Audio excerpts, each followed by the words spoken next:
Hangovers. Let's face it, they suck. You feel groggy, you feel tired, and more often than not, we can feel like we waste half of the day recovering. Well, have you ever wondered why we actually get hangovers? What exactly is our body trying to tell us? What is going on inside? And is it true that some kinds of drinks will give you more of a hangover than others? And also, if you have found yourself with a hangover right now, I will be talking about how you can cure it. So we have got a ton of stuff to go over in this video today. If you want to access any of the resources I've used to make this video, click the link in the description. There'll be a list of stuff there. And guys, just before we get into it, if you want to actually work with me directly and you want help getting your drinking under control using first principles thinking, so no AA, no willpower, no rehab, no therapy, nothing like that, what we do is we would reframe the way you view alcohol, and then we use coaching to really focus on the future and have a community of business owners and professionals to do this with. If you want to give that a shot, then click the link in the description and you and I can actually get on a phone call and see if this program could be a good match for you. So you can either click the link in the description to book a call or head over to soberclear.com to check out a little bit more information about the program. And now back to the video. So here are the main symptoms of a hangover.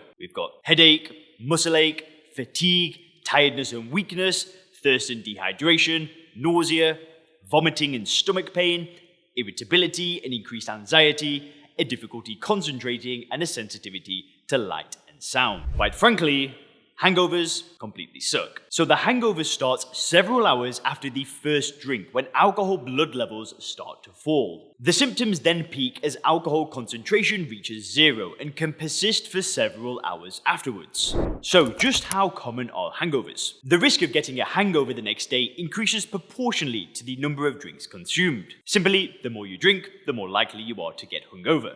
There are some people who can get a hangover even after a couple of drinks, but this is rare. Most drinkers will need 5 to 10 drinks to get hungover. Overall, it is estimated that 3/4 of people who drink to the point of inebriation are susceptible to hangovers. The remaining 25% never develop one. Now, currently, we don't know what sets apart this 25% minority from the rest of the population. It should also be noted that some very heavy chronic drinkers are also immune to hangovers. Studies suggest as many as 50% of people who seek inpatient treatment for alcohol dependence report experiencing no hangovers in the previous year.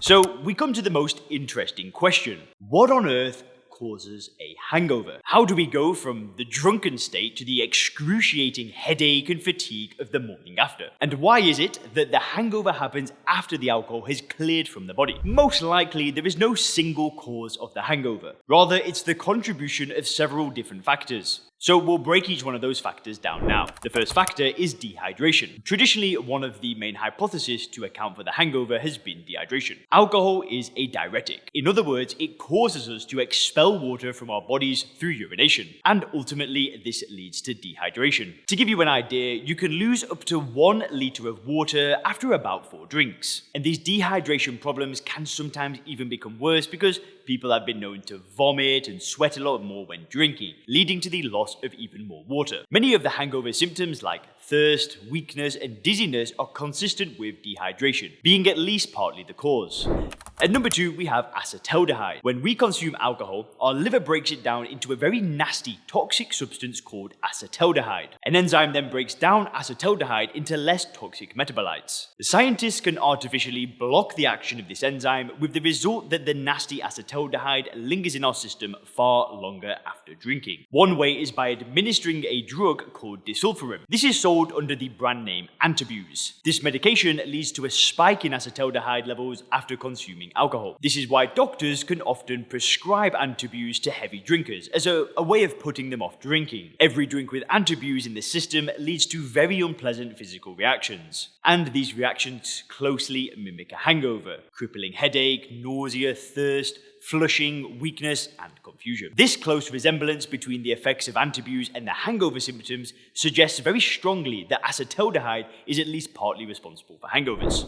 And the third factor is a lack of sleep. Now, alcohol intoxication leads to disturbed sleep. There are 2 main reasons for this. Firstly, the diuretic effect of alcohol causes many nighttime visits to the restroom. Secondly, during the second part of the night, alcohol promotes light sleep patterns at the expense of deeper sleep. This has the effect of making it easier to wake up, but more difficult to fall back asleep. So if you think about it, most of the days that you've been hungover have been preceded by nights with very poor sleep. And hangover researchers have found that some of the hangover hangover symptoms are more closely related to the amount of sleep a person has had rather than how much they've actually had to drink. These obviously include symptoms like sleepiness and drowsiness, but they also include weakness, sensitivity to light, and problems with concentration. So, another question to answer is, are there any types of alcoholic beverages that are more likely to lead to a hangover compared to others? Now, ladies and gentlemen, I have to tell you, when I actually started researching for this video, this idea hadn't crossed my mind at all. It made no difference to me. I had taken it for granted that the degree of a hangover is just a function of how much ethanol is consumed, and it turns out that I was wrong. That being said, there are important differences, and not all drinks are created equal. You see, though we drink alcoholic drinks for the ethanol content, this is not the only alcohol present in the drinks. There are other alcohols that are produced during fermentation, and these give each drink its characteristic taste and aroma. These other non-ethanol alcohols are called congeners. But one congener scientists believe contributes heavily to hangovers is called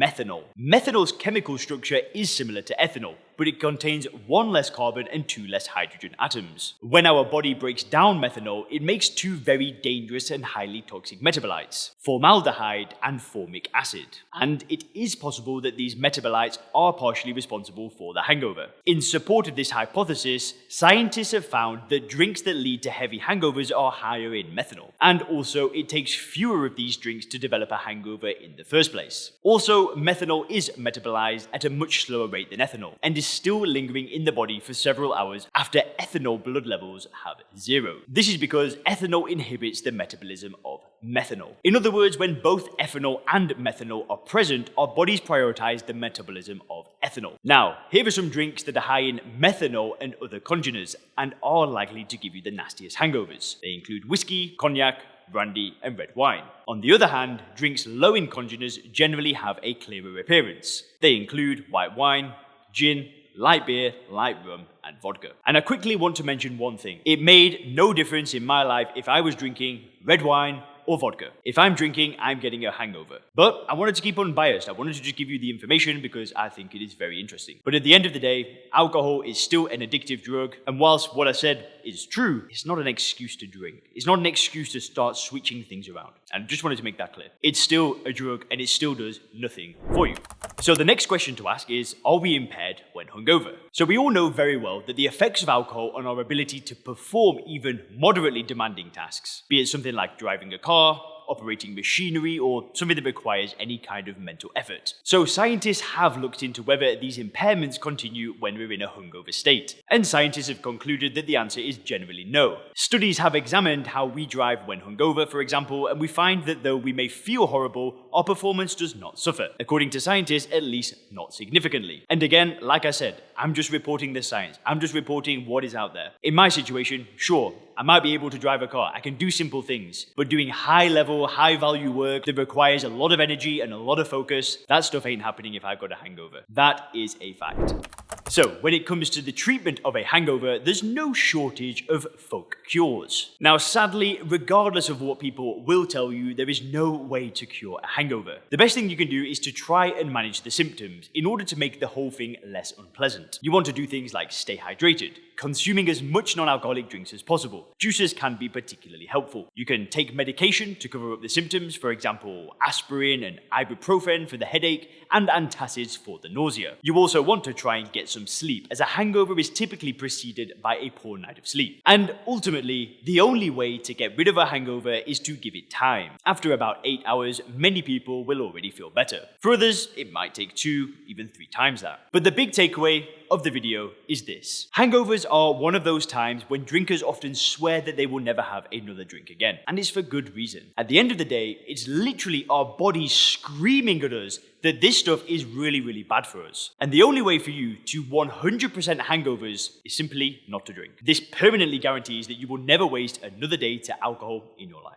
Hope you enjoyed this video. Have a great day.